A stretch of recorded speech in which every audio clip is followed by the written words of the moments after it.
What's up, you guys? This is going to be a video. It's just my opinion of why I think this machine is the best machine to work your arms, regardless of what equipment you have. Again, that's purely my opinion, but I'll get into that. I'll also get into some form things you can do to kind of make sure that you are working your arms ideally using this machine, some ways that you might be messing up using this machine. I'll also get into a little bit as far as frequency and volume, as far as what I recommend and I think that you guys could benefit from as well. Again, before I get into this, if you guys like this content, it's always helpful if you guys like and or subscribe to the channel. It's always helpful, and links are down below as well. So first and foremost, why I think this machine is the best. Again, regardless if you had a squat rack, easy curl machine, cable, crossover rack, whatever.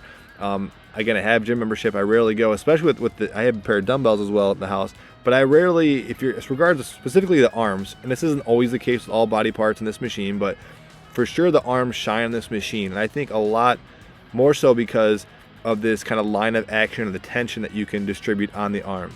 And what you're basically seeing here, again, so you see some shoulder stuff. This is like towards the end of my upper body workout. That's when I traditionally always do my arm stuff. So that's why you're going to see this kind of interchange with this. But see how where that line of action, where that tension is coming from, perfectly kind of works out with how you can set up different exercises. So if your goal is to build muscle through muscle hypertrophy or tone muscle, just make more muscle definition, you want to make sure that you're constantly feeling it throughout that range of motion and that exercise. And so in my opinion, there's a lot of variety of exercise that you can do with this machine that gives you that flexibility in just either the incline or decline, how you're setting up the machine, are you using the bungees, what grip you're using. All those things together in each workout, you can kind of manipulate that to kind of keep that tension on the muscle as much as possible. So that's one thing. I think this is where that really shines, is not just the variety, but the variety of being able to kind of keep constant tension on the muscle. Something as far as form-wise is concerned is, and again, this case I'm fixed. I'm kind of trying mimicking like a kind of a isolated preacher curl here a little bit, but I try to keep my elbows fixed and my shoulders fixed. So a lot of times people will do stuff and they're just not thinking about the movement or the tension in their muscles, or isolating the muscles, especially with biceps or triceps. They'll just kind of crank their arm around, and you want to keep your shoulder and elbow ideally fixed, and that's the best way to kind of think of flexing the muscle that needs to be flexed, in this case the biceps, and then again using just your triceps to extend them.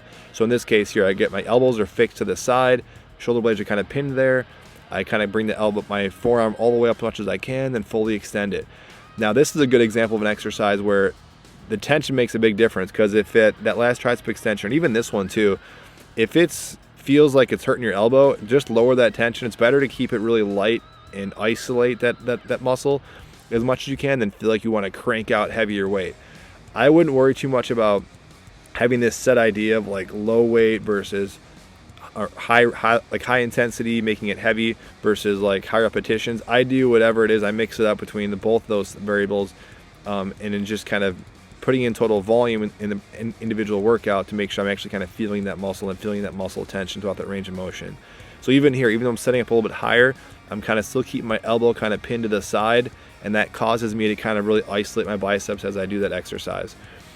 I don't know if this workout really, I'm not telling you to go, if you want this machine, I'm not saying to go buy this machine for that, but I am telling you this is, no question, in my opinion, the best machine to actually work your biceps. That goes without saying, as I've kind of already kind of reiterated that if I didn't drive that home point further enough. So as far as volume's concerned, or frequency I should say, how many days a week to work the arms, I say at least 2 times a week. About what you're seeing here, you're seeing a total arm workout towards the end of my upper body workout, back and I think shoulders in this case. So not really a whole lot of stuff, but you kind of can buzz through it fairly quickly. And so that's what I would do twice a week. I don't think you have to do too much more than that, although you certainly could if you wanted to shave off some time out of these workouts. I would give yourself at least a day's rest between arms. I wouldn't do stuff to failure. That's my own personal thing. It might look like I'm getting close to failure maybe on some of these exercises. I might pause halfway and then continue the set. But I never do stuff where I'm like grinding out reps, especially in this exercise here, as I said before, triceps, where it can kind of feel like there's a lot of tension on the elbow. What I'm kind of getting at with all this stuff in a really roundabout way is that to really work the arms and where this machine shines is finding different angles and finding exercises and isolating your body in a certain way so that you're constantly keeping tension on that muscle.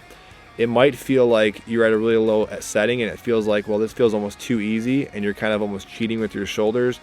But if you really think about it and just kind of take the exercise, maybe slow it down a little bit and really focus on squeezing that particular group, I think you'll notice it. So for people out there that maybe say like, I can't feel this particular exercise, not just with this but anything else, slow it down, try and think about the actual stretch in the initial like eccentric phase of the exercise, and really focus on the contraction as you're kind of going slowly into that phase. I think this machine again really provides that kind of like that mind muscle connection, especially the more you do it. With anything else, initially when you first start doing this stuff, you're not going to feel it as much, so it takes a little bit of practice to do it. But that's pretty much it. That's kind of the gist of why I love this machine and why I think you can get the perks from using it as far as isolating your arms. Mess with angles, mess with tension. I do think this is the best machine for building arms. If you're struggling with building arms in the gym or even stuff at home, if you have a pair of dumbbells, I'd recommend picking up this, no question. For the sole reason. There's a lot of other reasons as well, but that's what I'm going to kind of say about that as far as working arms. Any questions or comments, definitely let me know, and thanks for watching.